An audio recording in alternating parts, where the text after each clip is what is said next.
கொஞ்ச நாளைக்கு முன்னாடி நம்ம ஸ்டாலின் சார் ஒரு உருட்டு ஒன்று உருட்டினாரு. நீங்கள் கேள்விப்பட்டிருப்பீங்க. இப்போ வரப்போகிற எலெக்ஷன் எதுக்கான எலெக்ஷன்? நம்ம சட்டமன்றம், தமிழ்நாடு சட்டசபைக்கான ஒரு தேர்தல் இல்லையா? இதே தமிழ்நாட்டுக்கும் டெல்லிக்குமான ஒரு எலெக்ஷன் அப்படின்னு சொல்கிறாங்க. இன்னும் கொஞ்சம் மேலே போய் தமிழ்நாட்டுக்கும் என்டிஏவுக்குமான ஒரு எலெக்ஷன் அப்படின்னு சொல்கிறாங்க. என்ன சார், டெல்லியில் ஏதாவது நிற்க போகிறீங்களா? அப்புறம் ஏன் தமிழ்நாட்டுக்கும் டெல்லிக்குமான ஒரு எலெக்ஷன் சொல்கிறீங்க? அப்புறம் இது ஏதாவது பார்லிமெண்ட் எலெக்ஷனா? பிரதமர் பதவிக்கு ஏதாவது போட்டி போடுறீங்களா?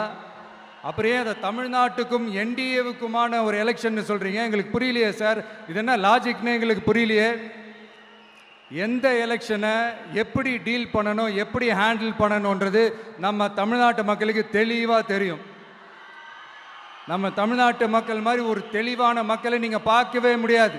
சூப்பர் கிளாரிட்டியோட சூப்பர் மக்கள் சார் நம்ம மக்கள். இந்த போருக்கு போகிறதுக்கு முன்னாடி தான் இந்த படை பரிவாரங்களோட போவாங்கன்னு கேள்விப்பட்டிருக்கிறேன். ஆனால் நீங்கள் என்னடானா இந்த ஒன்றுத்துக்கும் உதவாத இந்த பால் டப்பாவை உருட்டிக்கிட்டு இருக்கீங்களே சார்.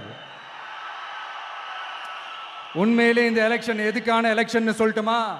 தமிழ்நாட்டு மக்களுக்கும் ஊழலுக்கும் நடக்கிற போர், தமிழ்நாட்டு மக்களுக்கும் லஞ்சத்துக்கும் நடக்கிற போர், தமிழ்நாட்டு மக்களுக்கும் இந்த நிர்வாகத்தை சரியா செய்யாத இந்த திமுக அரசுக்கும் நடக்கிற போர், அதாவது தமிழ்நாட்டு மக்களுக்கும் உங்க ஆட்சிக்கும் நடக்கிற போர், தமிழ்நாட்டு மக்களுக்கும் ஸ்டாலின் சாருக்கும் நடக்கிற போர்.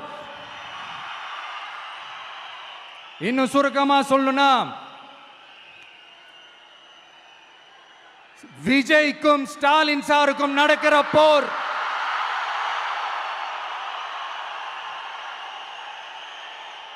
இதுக்கு நடுவில் இந்த என்டிஏ, டெல்லி, இதெல்லாம் என்ன லாஜிக்னே புரிய மாட்டேங்குது சார். தமிழ்நாடு தான் விஜய், இந்த விஜய் தான் தமிழ்நாடு. தூய சக்தி டிவிகேவுக்கும் தீய சக்தி டிஎம்கேவுக்கும் தான் இந்த போர்.